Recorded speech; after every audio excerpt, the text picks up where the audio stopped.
Hey everybody, welcome back to On Stage, Off Stage. I am your host, George Sapio, and this is episode number 184, November of 2024.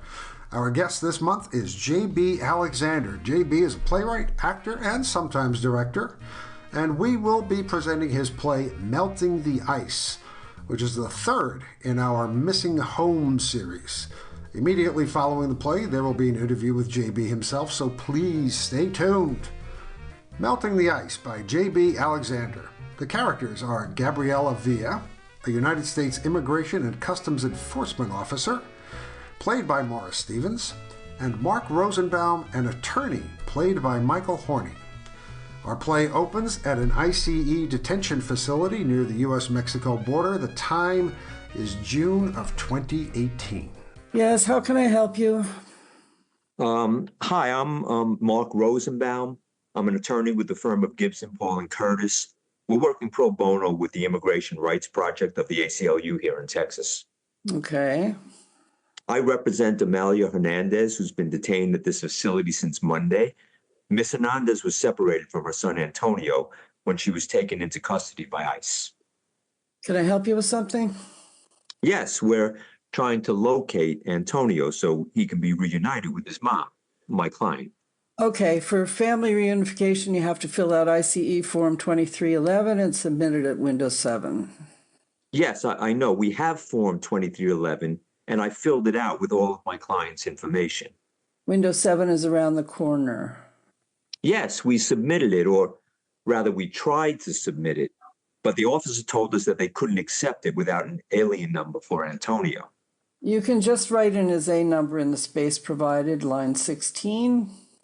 Well, you see, that's the problem. We don't have an A number for Antonio. All aliens are given an A number upon intake. Yes, I know, but since Antonio was separated before my client's paperwork was processed, we don't know Antonio's A number. Without an A number, they can't process Form 2311. Right, which is why we've come to you. You see, we were hoping that you could provide us with Antonio's A number so we can submit a complete application for family reunification. Wait, don't I know you from somewhere? No, I don't think so. Are you sure? You look familiar. Gabriella Villa. Wait, are you related to Alexandria Villa, my classmate at Harvard Law School? She's my sister. I thought I recognized you. You came to the graduation dinner hosted by Law Review. We chatted by the punch bowl, remember? Oh, yes, of course. It's all coming back now. Oh, talk about a coincidence. Say, how is Alexandra doing? I haven't seen her since graduation. She's great. She's doing really well. What's she up to? Putting that Harvard law degree to good use, I imagine. She's at a big firm in D.C. Really? Which one? Wilmer, Porter, and Garfield? Wow, impressive, but not surprising. She went there right after her clerkship with Justice Sotomayor. Right. I heard that she got a SCOTUS clerkship. First in our family to go to college, let alone law school. Yeah, she's amazing. She was very well respected at Harvard. We all loved her. So anyway, the A number for Antonio? Right. Look, Mark, I'm really sorry, but I don't have that information. You don't have it? No, I'm sorry. Well, is there some way you can get it? I don't know. I don't think so. You don't know? No, I'm sorry. But how can you not know? Look, And you just... No. He's 4 years old. He hasn't seen his mom in half a week. Don't you think I know that? Yes, I'm sorry. I'm sorry. It's just my client hasn't seen her 4-year-old son in 3 days. She's very worried about him, obviously. We don't know where he is, who's looking after him. I know. Well, then you can understand and appreciate why we're so desperate to have Antonio reunited with his mom.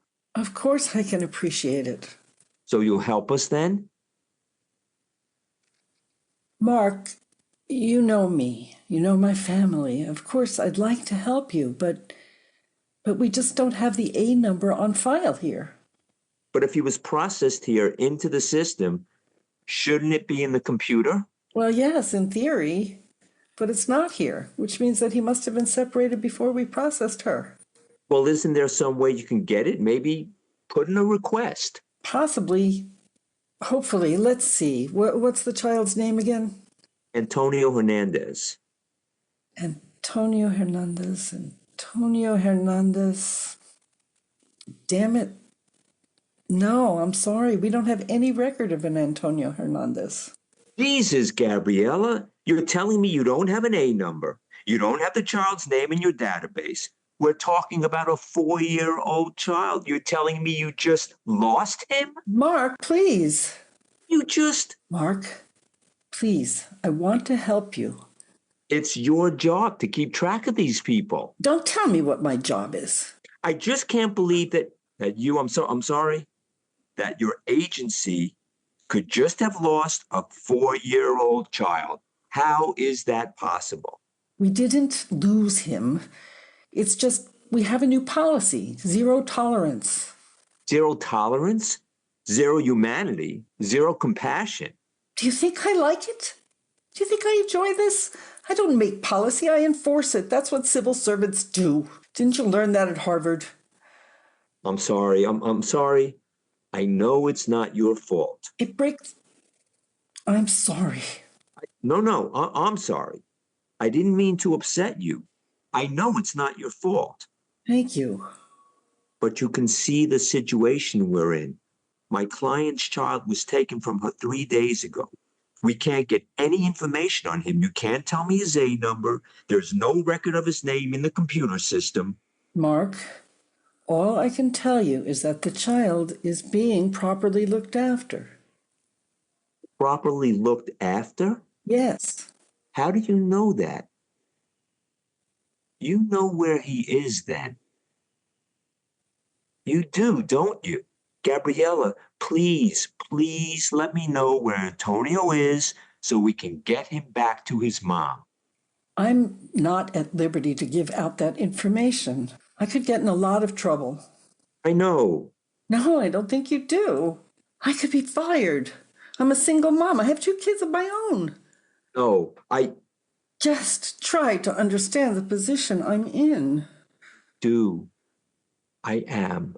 I'm trying. I don't make $1 million a year at a fancy law firm, Mark. I need this job. I know. I'm not judging. I know you're in a tough spot. I understand that, and I respect that. Thank you. It's just, he's 4 years old.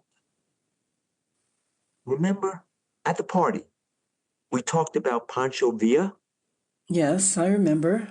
Saw your name tag, Villa, and we started chatting about Pancho Villa. El comandante del División del Norte. Sí, exactamente, the Centaur of the North, he was called. And even though he was a centaur, he knew how to cover his tracks. Pancho Villa? Yes, he knew how to cover his tracks so he couldn't be followed, couldn't be caught. How did he do that? I don't know exactly. I just know that he did. After he attacked the USA, Woodrow Wilson sent a force under the best general, John Blackjack Pershing, to capture him. Pancho Villa attacked the USA? Yes. I never knew that. Not a full-fledged attack, just a raid on a little border town, Columbus, New Mexico. Ironic. What? Columbus. Oh, right. I never thought of that. So, anyway, the USA sent a big force under our best general after him, but they never caught him. They never caught him because he knew how to cover his tracks, and because his men were very discreet. They knew not to leave a trace, anything which might give them away. They had to be extremely careful. Yes. Not to give him away. Yes. And he had to know he could rely on them to be careful, to be discreet. He could. They were. So they never caught him? No. After the raid on Galveston? Columbus. It was Columbus, New Mexico, not Galveston, Texas. Are you sure? I thought it was Galveston. Columbus. Galveston. Thank you. Gracias. God bless you. Next online, please. That was Melting the Ice by J.B. Alexander.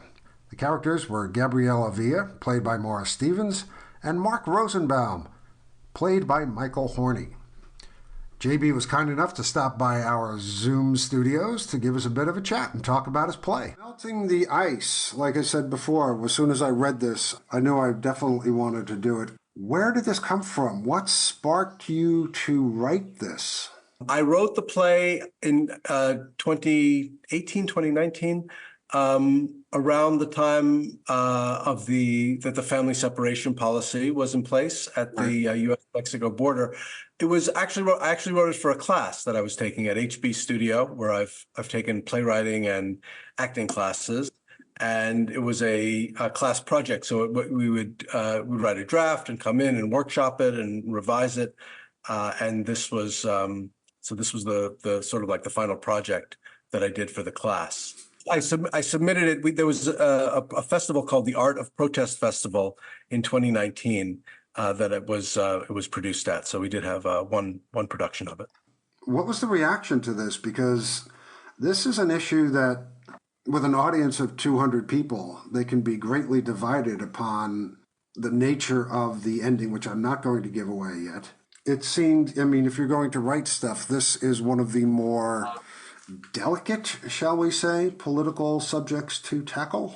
Your statement that a big audience would react to it very differently and have very different takes on it is something that I find very complimentary as a playwright, because I view the role of an artist and a playwright in particular as trying to provoke people to question and have discussions, not to sort of provide easy answers, and that's one of the things I try to do. I try to do in all my work. So I'm pleased to hear that you think I succeeded in this example. Well, I happen to agree with you. I think part of the job of a playwright is to provoke, to be provocative, to engage the little gray cells to start thinking. If you can unbalance somebody's status quo for a minute and get them to reconfigure their attitude on things, then you are a first-class troublemaker, and more kudos to you. Yeah, someone once said I think about religion, but I think it applies to art as well, that it should comfort the afflicted and afflict the comfortable.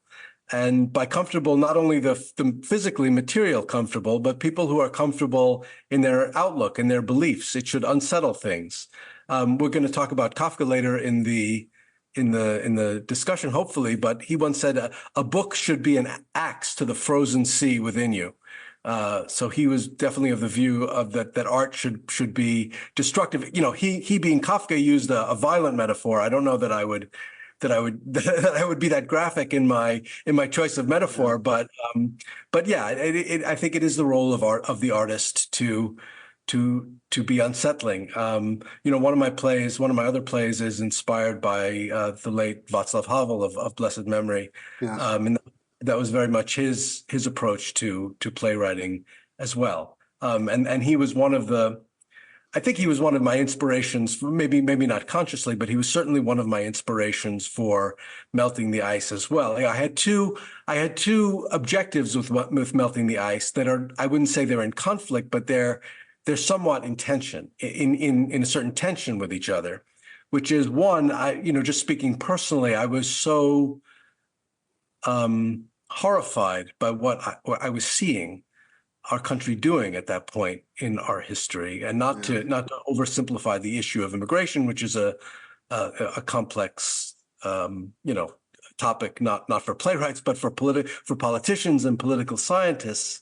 But that the country would deliberately separate parents from their children is something so, I don't consider that a political issue. I mean, it seems to me a moral issue that is just so stark and so clear, and that our country could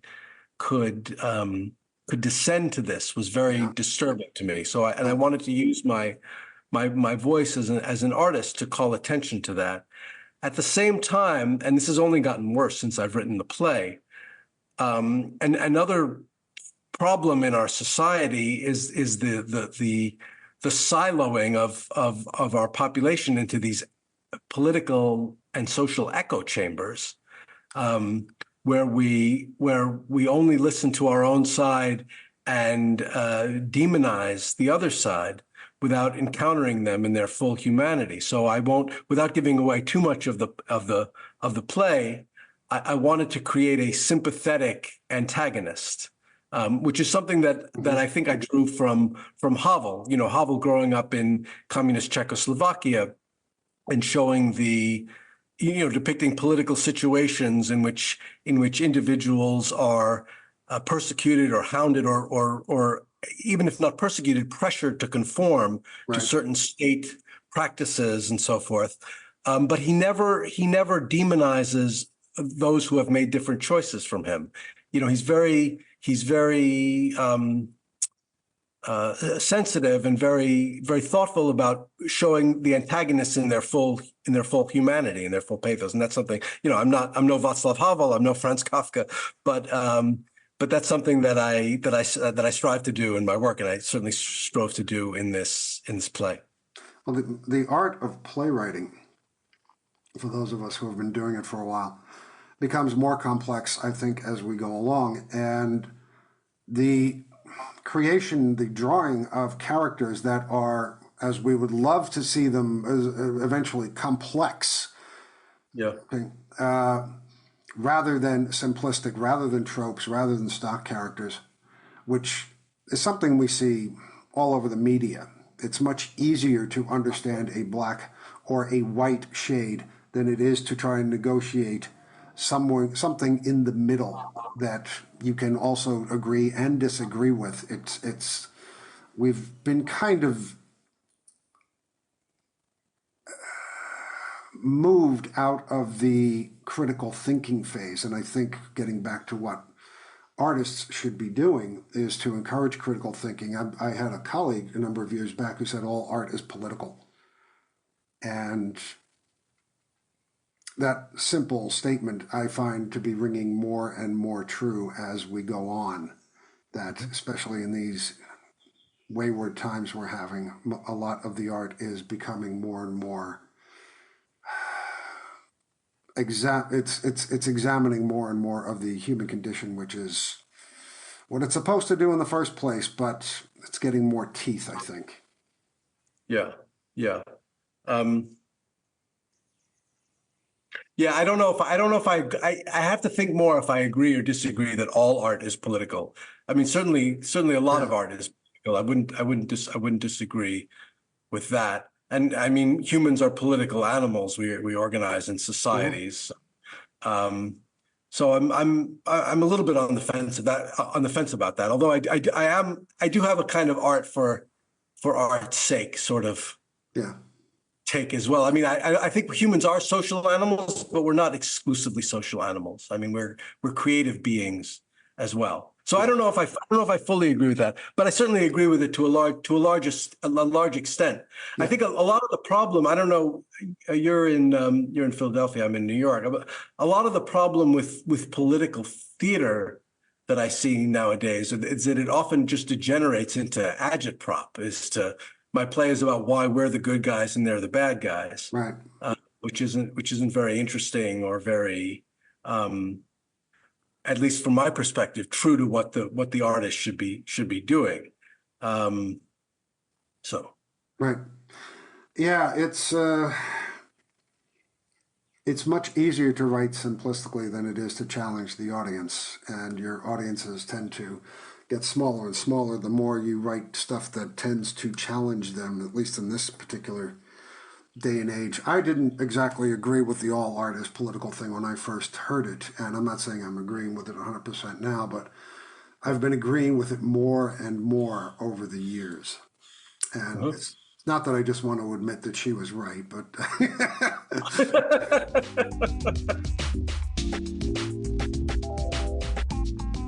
Hey everybody, thank you for tuning in to On Stage, Off Stage. I'm your host, George Sapio, and our guest this month is J.B. Alexander. J.B. is a playwright. He also acts. Sometimes he directs. and we are talking about his exceptional play, Melting the Ice, which is the third in our 2024 Missing Home series. Well, it was part of a festival, so it was one 10-minute play in a hour and a half, 2 hour evening of different plays, and I don't recall any notable or unsurprising. I mean, of course, everyone's going to say, "Yeah, great play, I loved it," blah blah blah blah blah. But I don't recall anything more notable than the usual pleasantries. Okay, yeah, it's hard to really gauge something the second you've seen it, and what I usually get is when people can't make up their minds is, that was interesting, which can mean a plethora of everything from I hated it to, oh my God, my brain hurts. I need to think about it more. You mentioned Kafka. And I did, yeah. I've been looking over your work, and he seems to pop up as a theme every now and then. I mean, Carlos Before the Law, Vanish.cz. Let's talk about Dear Old Franz for a couple of moments. Okay, so it's a very propitious moment that you asked me about it, because this week was the 100th anniversary of his passing, actually. Wow. So a friend of mine organized a reading in Washington Square Park, an open mic with he was wearing a three-piece suit and a bowler hat, and he had some books, and people could come by and just read from his work. So that was a very nice way to mark the anniversary. Yeah, I got the Kafka bug, if you'll excuse the pun. When I was a young man, maybe late teens, early 20s, Kafka once said about Prague. He said he compared Prague to a clawed beast, and he said once, and also a mother. He said once the little mother gets her claws in you, she never lets go. He said that about his hometown of Prague, but I think it applies equally to him as well. Once he gets his claws in you, he never lets you go. There's something so captivating and so disturbing and in a paradoxical way comforting about his work. It's a very deep well. It's a very deep well. It's a very deep well. Yeah, we were talking about in the political context, we were talking about, going from black and white to complex characters. I mean, his work is so enigmatic and can be interpreted in so many different ways, and can speak to people across such a variety of identities and experiences, that it's so bizarre and it's so peculiar, but paradoxically it's also so universal. And I think that's part of his genius. So he's an inspiration of mine. I was working on my magnum opus is a one-man show that I've had the privilege of doing in Prague a number of times. It's called The Metamorphosis. It's about a struggling writer who awakens one morning to find himself transformed into Franz Kafka himself. And the postmodernism is just killing me right here. I love it. Yeah, it's very meta. It's very meta. The genesis of it was I was working on a longer, which I have put aside for now, but I was never able to make progress. I had an idea for a longer, full-length Kafka play, and I was just suffering terrible writer's block and making no progress and feeling very frustrated and doing what writers do, which is engage in self-recriminations and so forth. And then I had this thought, well, if I were Kafka, I wouldn't have this problem, because I'd be a genius and I could just bang out something brilliant. And then like a light bulb went on and I said, what if I were Kafka?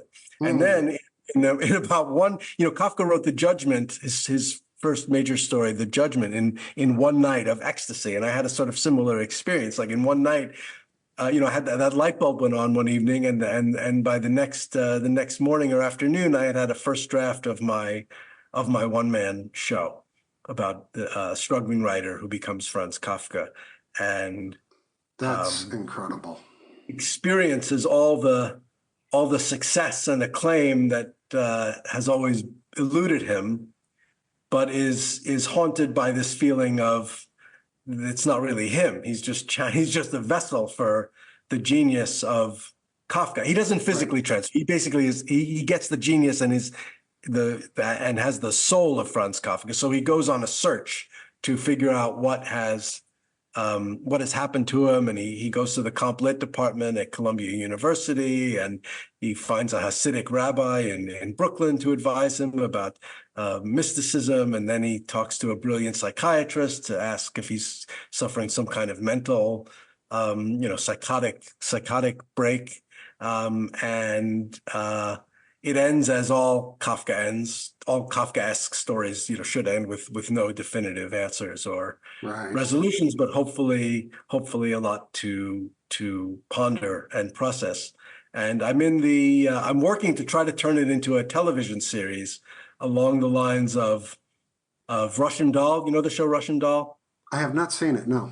It's very good. It's a sort of dark, magical, realist dramedy about a woman who relives. It's sort of like Groundhog Day. She relives the same day again and again and again, and has a different chance to do it differently. But it's the day of her death. Yeah, so at the end of each iteration, she dies and then begins the same day again. So, she has to unlock the mystery of what's happening to her through a journey of self-discovery. So it's a similar type of show as that, and I've been trying to. Through Stage 32, which is a entertainment networking company, I've been trying to get producers interested in it. So far, everybody loves the idea, but says it's not for them right now. So, but if anyone's listening and wants to be in touch, please reach out. Yeah. Absolutely. Those are the words that a writer hears so often. We love your work, but it's not right for it now, and yet they can't explain what would make it right. It would be right in many of our cases if it were something completely different, I think, somehow. Right. I'll put in more explosions and more naked people. Yeah. Mm-hmm.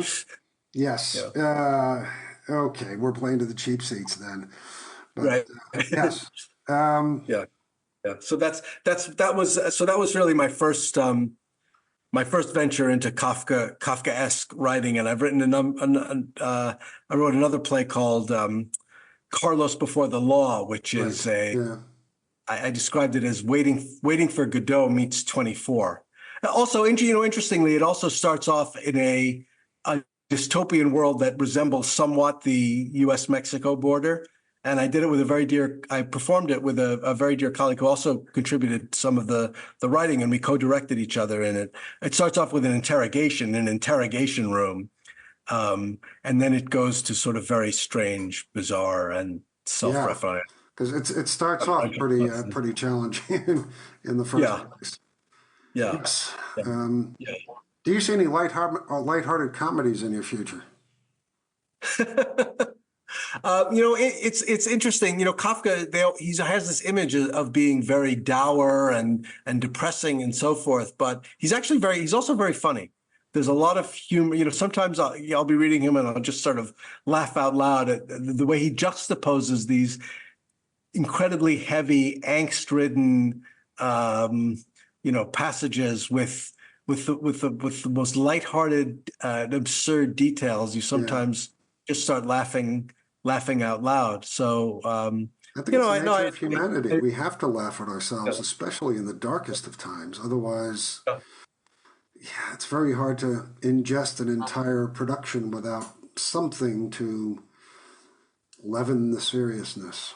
Yeah, and in fact, Carlos Before the Law is a four-scene, four-act play, and the last act is. Well, I hope my effort was to make it very, very funny, to sort of let the air out of the, having gone to very dark places, kind of let the air out. Yep. Good. One last thing I want to talk to you about, Shakespeare. Yeah. And you mean William Shakespeare of Stratford upon Avon? That's the guy. Yes. Yeah. Okay. Yeah. Yeah. Not Fred Shakespeare. Not Saul Shakespeare, my tailor, right? Yeah. We could just weave ourselves into a real tussle with this one. Shakespeare. I mean, arguably Shakespeare gets done everywhere, every year. If there's a season of something, there's a good chance that something of Shakespeare will be thrown in there. And yet we still hear the arguments that it's old, it's archaic, it doesn't speak our language, and it's difficult to understand. As an actor who does Shakespeare, hoping to communicate, if you want to talk genius, we're talking Shakespeare. The genius of what's behind the words in his situations, because everything he writes is complex and it's so spot on that it's truthful and satirical at the same time in many occasions. How do you negotiate transmitting the language from the text to the audience so that there is a clear channel of understanding? That's a great question, because the language, as you say, of course, can be very challenging. I mean, I think the most common mistake actors make with Shakespeare is they don't understand the words themselves. Yes. Because they don't do the homework. I mean, because the language is so beautiful. Homework? Wait. We have to do homework to see a play? That's too much effort. No. The actors, not the audience. Okay. There's no way the audience can understand a line of Shakespeare or anything else if the actor doesn't understand the line. Yeah. And a lot of times, because the language is challenging, the actors don't do their homework and don't learn what the lines mean, and are unable to convey the intention behind them. So I think that's one of the major problems I see in many productions of Shakespeare. I think other than that, I don't know. I mean, I think, the idea that he's archaic, I couldn't disagree more. I agree with Ben Jonson. He was not of an age, but for all time. Yeah. And that he transcends any notion of nationality or any of these identity categories that we're so obsessed with now. I mean, his universality and his insight into the human predicament was, I think, unmatched by certainly anyone who ever lived, let alone wrote. So what a gift we have to have inherited this, and what a privilege it is to be able to perform it. Yeah. Oh, he was annoyingly comprehensive when it came to the human condition. So, I mean, is there any situation or emotion that you can't find in his plays, and not only that, or poems, and not only that you can't find, but that haven't been expressed in the most beautiful and exalted language? I mean, even something as prosaic as sleep, which every human being does, right? And everyone has the experience of waking up after a good night of sleep and saying, "Oh, I feel so refreshed," But to hear sleep that knits up the raveled sleeve of care, the innocent sleep, death of each day's life, balm of hurt minds, sore labor's bath, chief nourisher in life's feast. yes. Wow. Yeah. And that's just three lines, on something as prosaic as sleep. And a mind like that comes along once in a millennium, maybe twice, three, but that's it. It's, yeah, I'm not a fan of everything Shakespeare wrote, but I would probably accept whatever role I was given because the words are just so darn beautiful. Yeah. And even the clunkers of Shakespeare are still pretty good. Oh, yeah. Yeah. Absolutely. It's like pizza. When it's great, it's amazing.